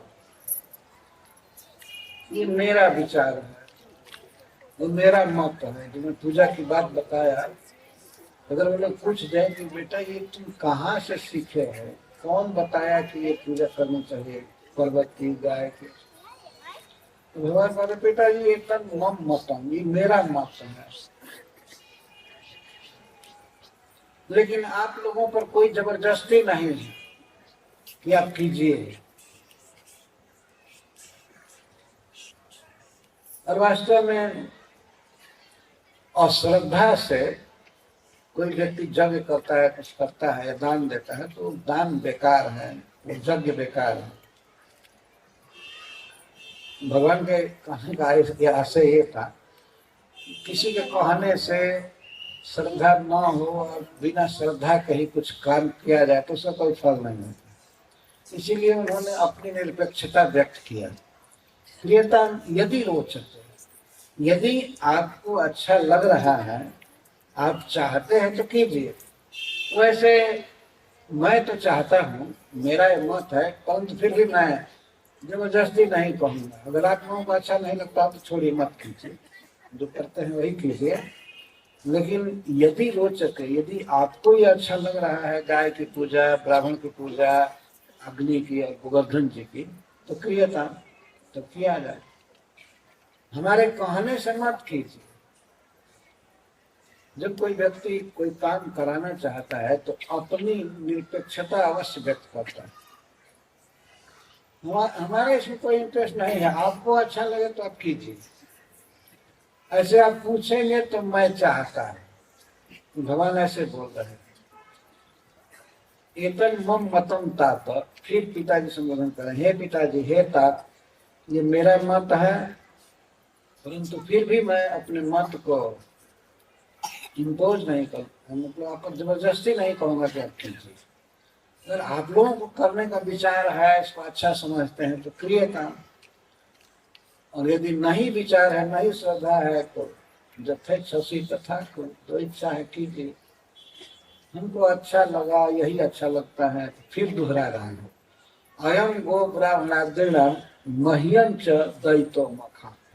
यह मख है, अयम मखः, यह यज्ञ गौओं के लिए, ब्राह्मणों के लिए और गोवर्धन जी के लिए बड़ा प्रिय है। दैत मह्यम च,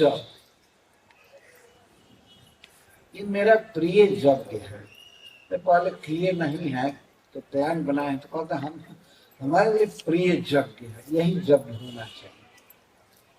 मह्यम च दैतो मख, दैत का अर्थ होता है प्रिय, हमारा ये प्रिय यज्ञ है गोवर्धन महोत्सव।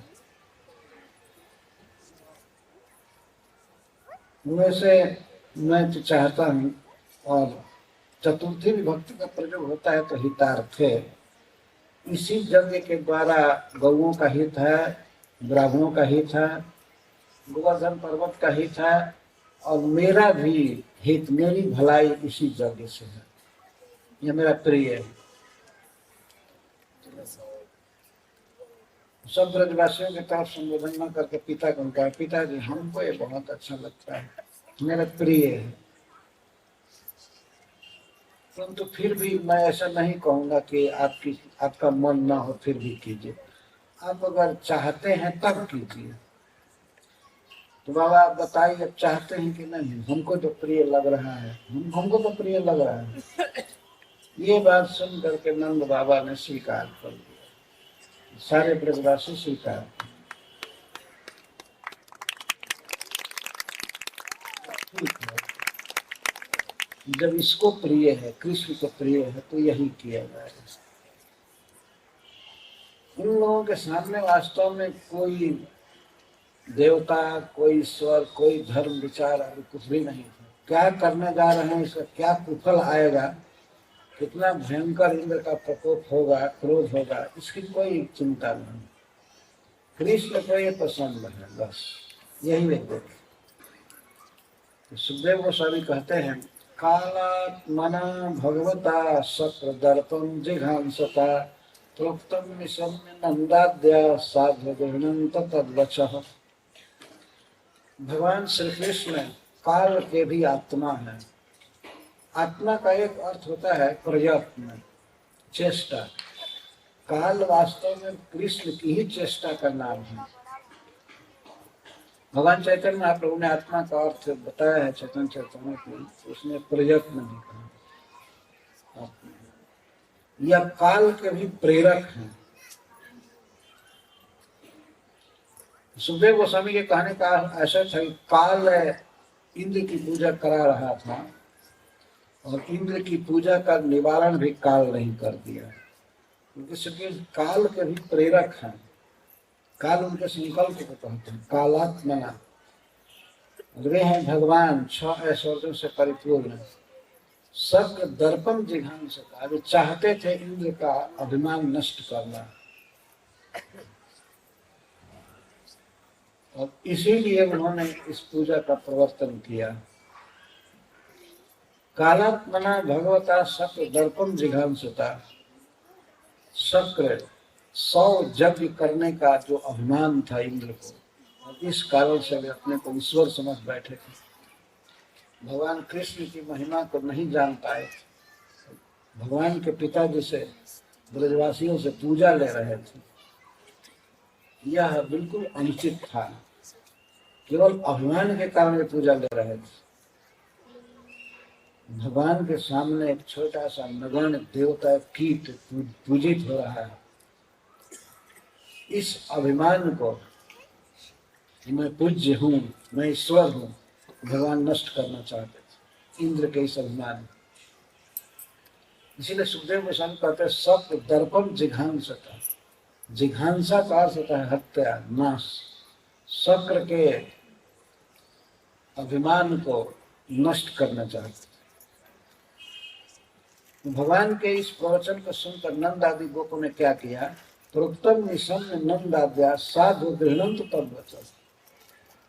भगवान के इस बात को सुन करके गोपगण, जिनमें नंद महाराज प्रधान थे, साधु अगृहणंत, बहुत अच्छा कह करके अंगीकृतवंत, अंगीकार कर लिया।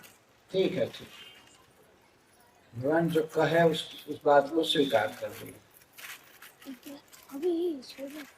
तो भगवान क्या क्या कहे आपने सुना है, कैसे पूजा कीजिए, ऐसे कीजिए, इनको नैवेद्य दीजिए, गौओं को दीजिए, ब्राह्मणों को दीजिए, अग्नि में हवन कीजिए। इसमें कहीं भी एक अक्षर में भी ये उन्होंने नहीं कहा कि इंद्र को भी कुछ दे दीजिए।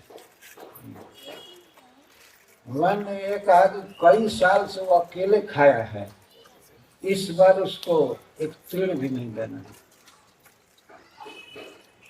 मन में सोच रहे थे, उन्होंने नहीं कहा, पॉजिटिव बात बोल रहे थे भगवान। पूजा करनी चाहिए, गिरिराज जी की करनी चाहिए, क्या इंद्र के बारे में? जो मन में यही था कि इंद्र का अभिमान तोड़ना है। तो भगवान के बातों का परपॉइंट बढ़िया से नहीं समझे को लोग, बस ये समझ ले कि पूजा करने को कह रहा है, तो ठीक है, एक साल इसी की इच्छा रहे। कितना खतरा लेने जा रहे थे वे लोग, मुझे बाद में पता चलेगा गोपों को। उसमें तो सब है। बहुत अच्छा, बहुत अच्छा। कृष्ण चाहता है, कृष्ण चाहता है। ठीक है, कृष्ण की इच्छा पूरी की जाएगी। किसी को आपत्ति है? सबने हाथ उठाया, नहीं नहीं, साधु साधु। बहुत अच्छा है, बहुत अच्छा। सब लोग स्वीकार करें। साधु अगृहणंत तद्वच, तद्वच कृष्ण से वचः साधु भली भांति सम्यक अंगीकृतवंत, स्वीकार करो। तथा च व्यदधु सर्वम जथाह मधुसूदन।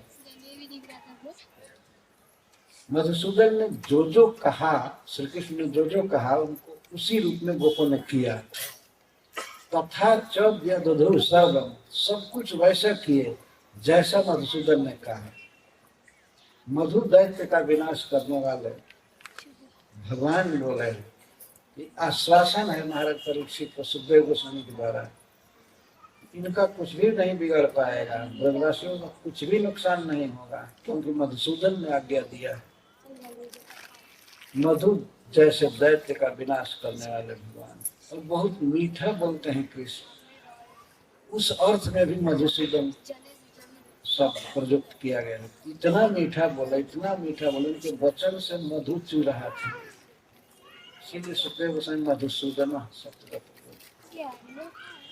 एक तो बहुत मीठा वचन बोले और निर्भय, मधु दैत्य को भी जो मार सकते हैं, उनका बल बहुत है। कि जो मधुसूदन ने जो जो वचन कहा, जैसे पूजा करने के लिए कहा, जो भोग बनाने के लिए, श्रृंगार करने के लिए अपना शक्ति, तथा च व्यदधु, जथा मधुसूदन आह कथितवान तथा च व्यदधु, उसी प्रकार से किया। यही है भक्ति वास्तव में। भगवान ने जो कहा है उसको मानना चाहिए। गीता में भगवान कई आज्ञा दिए हैं। अर्जुन के बहाने मनुष्य जाति को आज्ञा दे, मन मना भव मद भक्तो मध्याजी नाम नमस्कुरु। मुझे नमस्कार करो, मेरा भक्त बनो, मेरी पूजा करो, मुझमें मन लगाओ। इतनी सरल आज्ञा है, भगवान की इस आज्ञा को मानना चाहिए। भगवान स्पष्ट कहते हैं, मद भक्तो भव, मेरा भक्त बनो। और ये कारण भी दिए हैं, अगर दूसरे का भक्त बनोगे तो मरने के बाद उसी के पास जाओगे। तो क्षणिक जीवन है। देवान देव यजो जानती मद भक्ता जानती मामाती। देवताओं की पूजा करने वाला व्यक्ति अगर खूब अच्छा से किया तो कहाँ जाएगा? देवान, देवताओं के लोक में जाएगा। जो क्षणभंगुर है, तेकम भुक्त्वा स्वर्गलोकम विशालम क्षीणे पुण्य मर्तलोकम विषम। जहाँ बहुत दुख है, और दुख के साथ ही वो अनित्य है, सब समय नहीं रहेगा, सब समय शरीर नहीं रहेगा, पद नहीं रहेगा, चेतना नहीं रहेगी। लेकिन भगवान के धाम में अक्षय सुख है, अविनाशी शरीर है, वो पद, वो स्वरूप कभी जाता नहीं। इसको कहते हैं भक्त बनना है तो कृष्ण का भक्त बनना चाहिए, भगवान का भक्त बनना चाहिए। यह नहीं कि किसी का भी भक्त। यदि कोई व्यक्ति दूसरे का भक्त बनता है तो इसमें मतलब गीता समझा नहीं। ये बहाना नहीं किया जा सकता भगवान संस्कृत में बोले हैं इसलिए समझ में नहीं आता है। बहुत क्लियर बोल रहे हैं, मत भक्त भव, भव में बनो, हो जाओ मेरा भक्त बनो। ये भी समझ में ना आता हो तो भगवान कहते हैं नाम नमस्कुरु, ये भी समझ में नहीं आएगा। मुझे प्रणाम करो, नमः का अर्थ समझते हैं ना। आज मैं ट्रेन में आ रहा था तो एक माता जी तो अपने छोटे बच्चे को सिखा रहे थे, बाबा को नमस्ते कहो। चलते समय, ट्रेन से उतरते समय बच्ची छोटी सी बोल रही, बाबा नमस्ते, बाबा नमस्ते। ते माने तुमको, आपको, नमः माने नमस्कार, नमः ते नमस्ते, आपको नमस्कार है। छोटी सी बच्ची उसका मतलब समझ रही थी। इसका अर्थ है प्रणाम। और भगवान कहते हैं माम नमः कुरु, नमस्कुरु। ये समझ में नहीं आता है। जब नहीं समझ में आता है तो वो क्या कहा जाए, एक नंबर का गधा से, तो गधा से भी नीचे है वास्तव। गधे भी बेचारे अच्छे होते हैं, गधा से भी गया होता है। भगवान को प्रणाम नहीं कर पाता है। कोई लोग तो कहता है गीता पढ़ते हैं, गीता के अर्थ को जानते हैं। क्या अर्थ जानते हैं गीता? भगवान जो आज्ञा दे रहे हैं कि ये करो, ये करो, ये करो, ये करो, तो समझना चाहिए, तब गीता पढ़ना सार्थक है। तो भगवान के जो भक्त बने हैं, भगवान श्री कृष्ण के, वास्तव में वही गीता समझे हैं, वही वेद समझे हैं, शास्त्र समझे हैं। नहीं तो ये सब श्लोक रखने से क्या हो जाता है। जैसा जैसा मधुसूदन भगवान ने कहा उसको ठीक उसी रूप में बिना बदले गोपों ने किया। जथा मधुसूदन आह तथा चौद्यबधु, जैसा कहा और कह करके कहीं बार में वो छोड़ नहीं दिए थे। जब काम होने लगा, समाज जुटने लगा, पूजा आदि हो रही तो उस समय वही थे, वो करा रहे थे, ऐसे किया जाए, ये किया जाए, ये किया जाए। यहाँ तक कि उस स्वयं ही गिरिराज के रूप में, दूसरे पर्वत के रूप में बनकर खड़े हो गए, बैठ गए। सारे अंग थे उनके, भगवान का हाथ पैर सब कुछ, और उनको स्वयं ही प्रणाम कर रहे थे। प्रणाम करके बता रहे थे ब्रजवासियों को, सब प्रणाम कीजिए, प्रणाम कीजिए, देवता एकदम प्रकट हो गए, तुम प्रकट हो गए। तो ब्रजवासी पूछते हैं आप कौन देवता है, आपका क्या नाम है? तो भगवान बोलते शैलो अस्मि इति, मैं गोवर्धन हूँ। किसी से कहे मैं पर्वत हूँ, जिसकी आप पूजा किए ना वही मैं हूँ, मैं पर्वत हूँ और मैं इस देश का अधिपति हूँ, मैं स्वामी हूँ। इस तरह से बोल रहे थे। आप लोगों की भक्ति से प्रसन्न होकर के मैं दर्शन दिया हूँ। जिसकी जो इच्छा हो वर मांगो, जो इच्छा हो, सबकी इच्छा पूरी करूंगा। भगवान बोल रहे थे, कृष्ण बोल रहे थे गिरिराज जी के ऊपर अंगों के साथ प्रकट होकर देवता के रूप में। इसलिए गिरिराज जी में और भगवान में कोई भेद नहीं है। गिरिराज जी भक्त भी है, भगवान भी है। सब ब्रजवासी मांगने लगे आपके चरणों में प्रेम हो, कृष्ण को कोई रोग न हो। तो कृष्ण प्रणाम कर रहे हैं। सब यही मांग रहे थे, कृष्ण हमेशा सुखी रहे, कोई दुख न हो, कोई भी काम करे तो सफलता पाए, शत्रु नष्ट हो जाए, चिरंजीवी हो, ये हो, यही वर मांगते हैं। कोई ये नहीं मांगा कि हमारे गाय, हमारे घर में गौए सुखी रहे, ये रहे, वो रहे। सब यही मांगते हैं, बाबा आप खुश हैं, देवता कौन देवता है, क्या नाम है, ये है। तो बोलते थे मेरा नाम गोवर्धन है, मैं आपके भक्ति से प्रसन्न होकर के दर्शन दिया हूँ। ये सब बोल रहे थे। वो आगे कथा आएगी। जैसा जैसा भगवान ने कहा वैसे वैसे गोपों ने किया। वाचयित्वा स्वस्तेनं तद्द्रव्येण गिरिध्वजान् उपहृत बलिं सर्वान् आगृता जवसं गवान् गोधनानि पुरस्कृत्य गिरिं चक्रुः प्रदक्षिणम्। सबसे पहले ब्राह्मणों के द्वारा स्वस्ति वाचन कराया गया। वेद के जो श्लोक हैं बहुत प्रसिद्ध, जिनमें कल्याण होता है, ये पहले कीर्तन चालू हुआ। हरे कृष्णा कृष्णा कृष्णा कृष्णा हरे हरे, हरे राम राम राम हरे। ओ मंगलम भगवान विष्णु मंगलम गरुड़ध्वज मंगलम पुंडरीकाक्ष मंगलाय तनो हरि। इस तरह का श्लोक ब्राह्मण लोग बोल बोल करके और जल छिड़कने लगे, पूजा करने लगे। स्वस्ति वाचन, सबसे पहले वेद के श्लोकों का उच्चारण होना चाहिए। इससे सारा वातावरण मंगलमय हो जाता है। उसको स्वस्ति वाचन कहते हैं। स्वस्ति वाचन में कुछ श्लोक सिलेक्टेड है, उसको किया जाता है। तो स्वस्ति वाचन कराया गया ब्राह्मणों के द्वारा। और तद द्रव्येण, जो द्रव्य इंद्र के लिए जुटाए गए थे और जिन विशेष द्रव्यों को कृष्ण ने कहा था कि ये चीज होना चाहिए, दोनों तद द्रव्येण, उन वस्तुओं से गिरि द्विजार, पर्वत को और ब्राह्मणों को उपहित बलि दिया गया, नैवेद्य दिया गया। ब्राह्मण भी पूज्य है ना, तो उनको दिया गया, अथवा पर्वत को उपहार देकर नैवेद्य देकर के ब्राह्मण को भी दिया गया। उपहित बलि सर्वान आद्रिता जौसन गवान, श्री गिरिराज जी को सारे भोग अर्पित किए गए और ब्राह्मणों को प्रसाद दिए गए तथा गौओं को तृण दिया गया, घास दिया गया।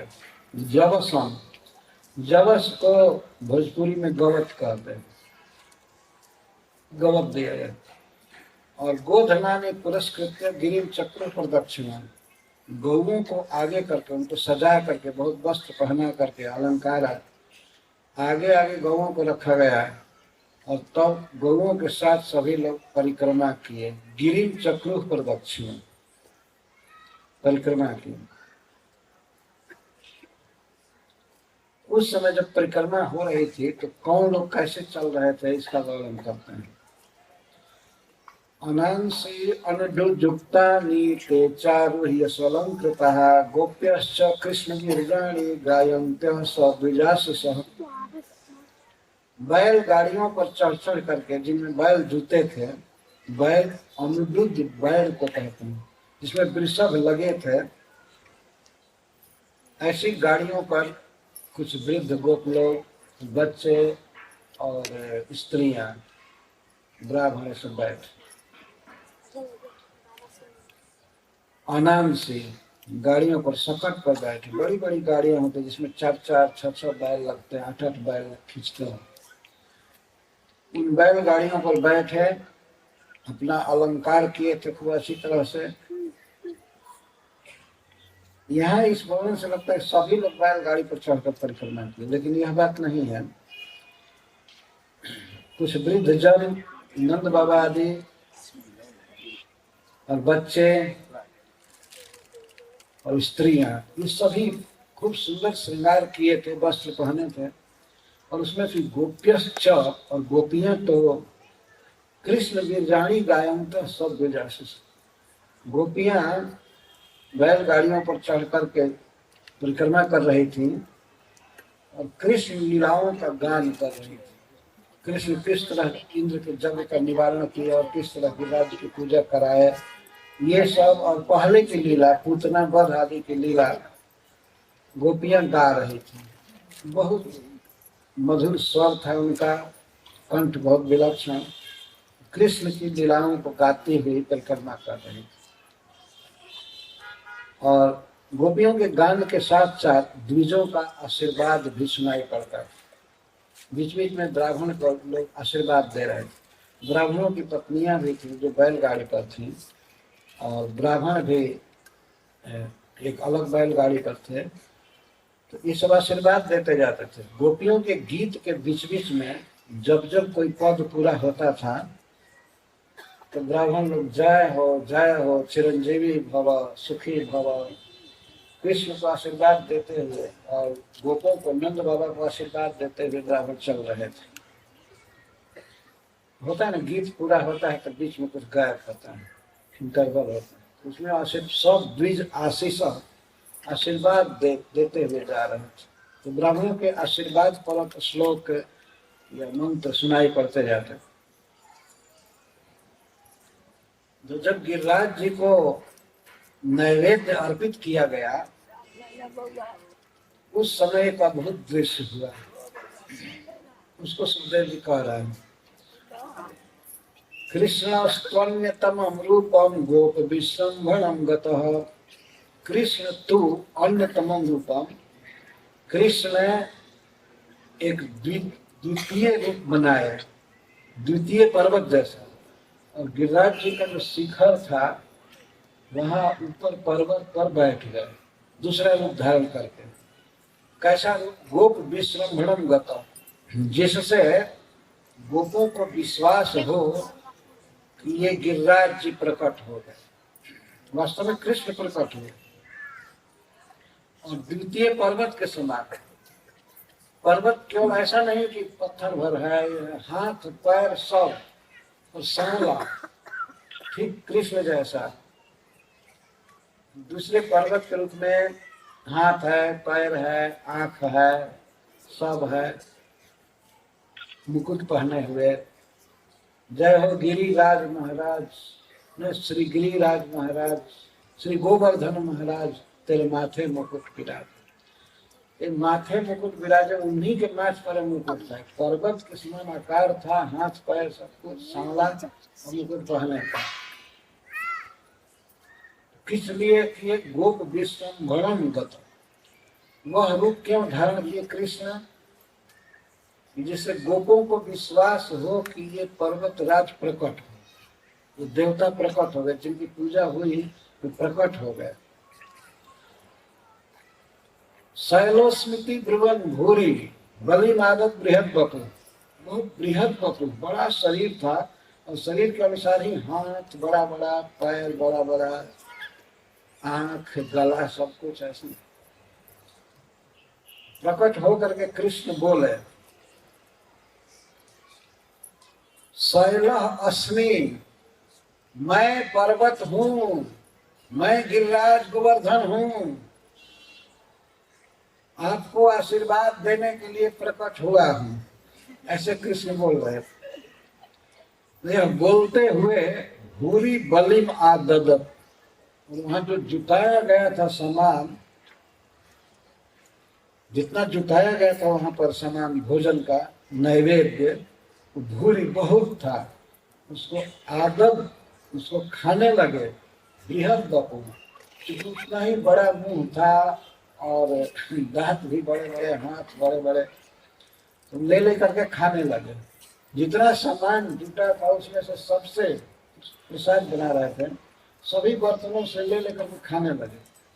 श्री विश्वनाथ चक्रवर्ती ठाकुर कहते हैं उस समय जो निकट में भोग रखा गया था उसको भी, यहाँ तक कि नंदगांव बरसाने में भी जो भोग था, और मन द्वारा भी जो ध्यान कर रहे थे, परंपरा से ऐसा हुआ कि गिरिराज जी प्रकट हो गए, सब जगह बात फैल गई। अथवा मोबाइल फोन से पता चल गया जो भी है कि गिरिराज जी प्रकट हो गए सब जगह। तो सब लोग भोग लगाने लगे, गोकुल में, वृंदावन में, और उधर बरसाने में, नंदगांव में, सब जगह जितने गांव हैं सब में लोग मन द्वारा भोग लगाने लगे। और गिरिराज जी करोड़ों करोड़ों बाढ़ उत्पन्न करके और सबका भोग ले रहे थे। सबका भोग, नंदगांव से जो भोग लगाया मन से भी वो भी ले रहे थे। इसीलिए सुखदेव गोस्वामी भूरी शब्द का प्रयोग कर रहे हैं, बहुत अधिक। जो गिरिराज जी की तलहटी में भोग जुटे थे वो तो सब खा ही रहे थे, और जहां जहां भक्त थे उनका भोग भी वे खा रहे थे। खूब खाए, तो खा खा करके फिर जूस पीते थे, खीर पीते थे, डकारते थे, बहुत अच्छा भोजन दिए आप लोग, बहुत अच्छा भोजन दिए, धन्यवाद धन्यवाद, ऐसा कभी खाया नहीं, बहुत स्वादिष्ट। सबके भोजन की प्रशंसा कर रहे थे, जो उठाते थे खा करके कहते आहा कितना सुंदर है। और बाएं दाएं हाथ का भेद नहीं था, क्योंकि बाह बहुत थे तो कहीं से उठा कर खा ही रहे। इसलिए गिरिराज जी की पूजा की जाती है तो मुखार बिंद की पूजा की जाती है। मुख और बिंद जो खाए थे, चरणार बिंद नहीं कहते हैं गिरिराज जी की पूजा। कोई सब जगह मुखार बिंद ही है, मुख की ही पूजा है। जिस मुख में वे खा रहे थे, मुख अरविंद मतलब मुख कमल, खूब खाए और मांग मांग करके खाए। तुम कौन हो? वृषभानु, तुम्हारे घर से क्या आया है? तो दो हाथ बढ़ा बढ़ा करके ले रहे थे। दूर रखे हुए पदार्थ को भी लेकर के नजदीक में खा रहे थे। इस तरह से तो बुरी आदत, बहुत खाए। बृहद बपु, शरीर भी बहुत बड़ा था। बृहद बपु, खूब खाए। तो कृष्ण खा रहे हैं गिरिराज बन करके, पर्वत बन करके। और इधर तस्मै नमो ब्रज में सह चक्र आत्मनात्मने, ब्रजवासियों के साथ जो भोग लगा रहे थे उनके साथ कृष्ण हो करके प्रकट। 7 वर्ष के रसिया, छोटे बच्चे के रूप में इधर तो हैं, इनके बीच में खड़े होकर के कहते हैं, प्रणाम किए। सबको कहे प्रणाम करो। प्रणाम तो अपने से अपने को प्रणाम कर रहे हैं। आत्मना आत्मने नमश्चक्रे, अपने से अपने को नमस्कार किए। सह ब्रज जनई, ब्रजवासियों के साथ सभी प्रणाम करो। भगवान प्रकट हुए हैं, गिरिराज जी प्रकट हुए हैं, तो सब लोग प्रणाम किए। कृष्ण भी प्रणाम करते हैं और कहे, अहो पश्यत शैलोसव रूपी ननु ग्रहण व्यधात। अहो पश्यत, अरे कितनी आश्चर्य की बात है और कितनी आनंद की बात है। जिस देवता की, पर्वतराज की पूजा हम लोग किए, वे प्रकट हो गए हैं। अहो पश्यत, अरे सब देखो देखो, ध्यान से देखो, कैसे मुंह चला रहे हैं, कैसे देख रहे हैं। वास्तव में मुख था और सिर था, हाथ पैर सब कुछ था। खाते समय भगवान कहते हैं कृष्ण की, देखो देखो गिरिराज जी प्रकट हो गए हैं। रूपी, रूपी का अर्थ है प्रत्यक्ष, रूप वाले, जो प्रकट है। भगवान रूपी है और रूपी नहीं है, निराकार नहीं है, ये रूपी है। एकदम प्रकट हो गए, साक्षात प्रकट हो गए। न अनुग्रहम व्यघात, हम सब पर कृपा किए हैं, कृपा करने के लिए प्रकट हुए हैं। और हमारा धन्य भाग है। तुम्हें जो कुछ भी चाहिए इनसे मांगो, इनसे प्रणाम करो, इनको प्रणाम करो। एक और श्लोक जोड़ दिए, कोई भी मनुष्य ऐसो व जानतो मर्त्यान काम रूपी बनो कुश हंति यस्मै नमस्याम सर्वणे अपनो लवाम। ये गिरिराज जी अपना अपमान करने वाले मनुष्यों को, वनवासी मनुष्यों को मार देते हैं। इनका आदर होना चाहिए, इनका तिरस्कार कभी नहीं होना चाहिए। एक प्रकार से भगवान ये कह रहे हैं, इंद्र तिरस्कार कर रहा था, कह नहीं रहे, मन में सोच रहे हैं। तो इधर बता रहे हैं, क्योंकि वे गोप सब वनवासी हैं, तो वनवासी एक तो मर्त है, मरना ही जिसका स्वभाव है, प्रकृति है। वो मनुष्य कितने कमजोर हैं, और भी वनवासी, वन में जिनका निवास है, कोई दीवार नहीं है रक्षा करने के लिए, कोई घर द्वार नहीं है वन में। तो ऐसे गिरिराज जी वनवासी मनुष्यों को मार देते हैं यदि इनका कोई अपमान किया तो। इनका अपमान किया तो हम थी, ऐसे रोक दे देते हैं या कुछ कर देते हैं, डायरेक्ट मार ही देते हैं। इसलिए ही अस्मै नमस्याम, इसीलिए हम सब इनको नमस्कार कर रहे हैं। किसके लिए? अपने शर्म के लिए, कल्याण के लिए, और गौओं के कल्याण के लिए। और शर्मणे का एक अर्थ है कि सुख स्वरूप है, इनको प्रणाम हम कर रहे हैं गौओं के सुख के लिए। और आत्मन सुख सर्व, अपने सुख के लिए और गौओं के सुख के लिए सब इनको प्रणाम करो। गोवर्धन जी को धन्य है देवता, प्रकट हो गए, हमारा प्रणाम स्वीकार किया। प्रणाम वही कर रहे हैं, प्रणाम भी वही है, वही खा रहे हैं, वही खिला रहे हैं, वही दूसरों को खिलाने के लिए कह रहे हैं। भगवान यहाँ 7 वर्ष के हैं, वे सबको कह रहे हैं तुम खिलाए, तुम खिलाए, अरे खिलाओ खिलाओ, प्रकट हो गए हैं देवता, खिलाओ खिलाओ। इस तरह भगवान खा रहे। ये अलौकिक शक्ति देवताओं में होती है। कुछ साल पहले जब गणपति जी दूध पिए थे तो कितने लोग शंका कर रहे थे, नहीं पिए, ये कोई चमत्कार था, ये था वो था। वास्तव में हमारे मन में भी संशय हुआ। उस समय में लॉस एंजलिस में था, एक भक्त के यहाँ तो हल्ला हुआ कि गणपति जी दूध पी रहे हैं। तो हम भी गए पिलाने के लिए, बड़ा चम्मच था कलछुल के बराबर, उससे मैं गणपति जी को मुख तक किया तो दो चम्मच तो बिल्कुल पी गए, और तीसरे में आधा से ज्यादा पी गए। तब तक ये अनाउंस हुआ कि अब बंद हो गया, अब नहीं पीते। प्रकट देखा गया तो देवता पीते हैं। इस घटना से कौन नहीं विश्वास करेगा, भगवान पीते हैं वास्तव में। इसीलिए भगवान को भोग लगाना चाहिए। जिन भक्तों के घर में भगवान का श्री विग्रह है वो धन्य है, भगवान को खिलाने का, सुलाने का, पहनाने का सौभाग्य मिलता है।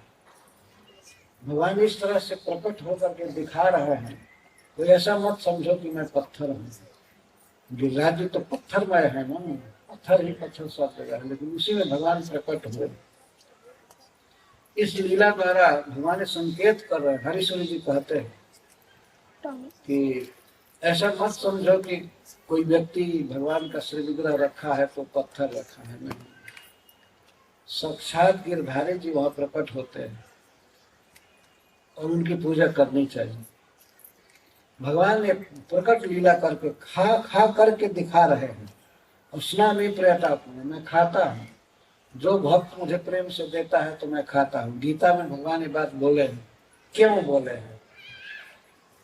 मैं कहूँ कि हमको कोई कुछ प्रेम से देता है तो मैं खा लेता हूँ, इसका मतलब है कि खाना चाहता हूँ, और चाहता हूँ कि कोई दे हमको, है कि नहीं? यदि भगवान गीता में बोलते हैं कि पत्रम पुष्पम फलम तोयम योगे भक्त्या प्रयच्छति तदहम भक्तुपहृतम स्नामि पर्यटात्मा।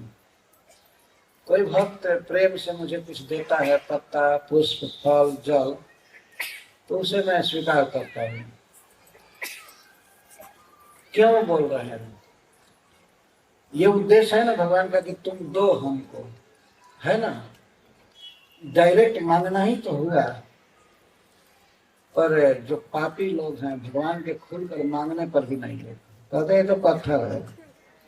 पत्थर तुम्हारा हृदय है और तुम पत्थर के बने हो, पत्थर के भगवान नहीं है।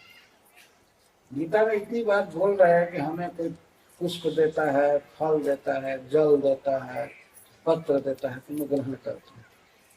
तो कौन ऐसा भागा होगा या ऐसा मूर्ख होगा जो भगवान को पत्ता नहीं देगा, तुलसी का या और किसी का, या जल या फल या पुष्प।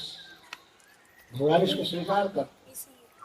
लीलाओं में भगवान प्रकट रूप से कई पुष्प स्वीकार किए हैं। गजेंद्र का पुष्प स्वीकार किया उन्होंने, अपने सूंड में पुष्प कमल लेकर के भगवान को दिए, भगवान उसको स्वीकार किए।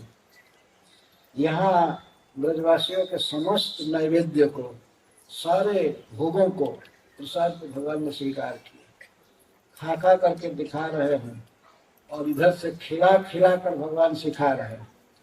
दोनों तरफ से भगवान, पूज्य और पुजारी। पुजारी बन करके सब लोगों को शिक्षा दे रहे हैं, प्रणाम करो, इनको खिलाओ, ये करो, वो करो। और यदि इनको कोई नहीं मानेगा, इनकी अवज्ञा करेगा तो उसका नाश कर देंगे।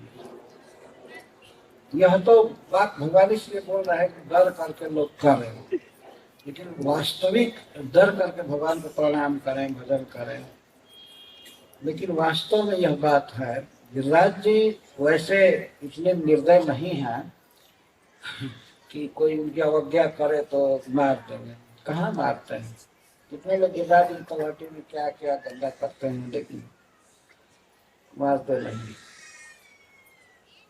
तो इस तरह से भगवान ने कहा। अभी एक श्लोक की कथा बाकी है, तब तक हम लोग गिरिराज जी को भोग अर्पण कर रहे और भगवान की आरती कर रहे हैं। सभी लोगों को इसमें रहना चाहिए। कोई भी पापी व्यक्ति होगा वही बाहर जाएगा। गिरिराज जी की पूजा होने जा रही है। हरे कृष्णा कृष्ण कृष्ण हरे हरे, जो हरे आरती में नहीं राम रहेगा उसको हरे राम राम राम हरे हरे। हरे कृष्णा कृष्ण कृष्ण हरे हरे, हरे राम राम राम हरे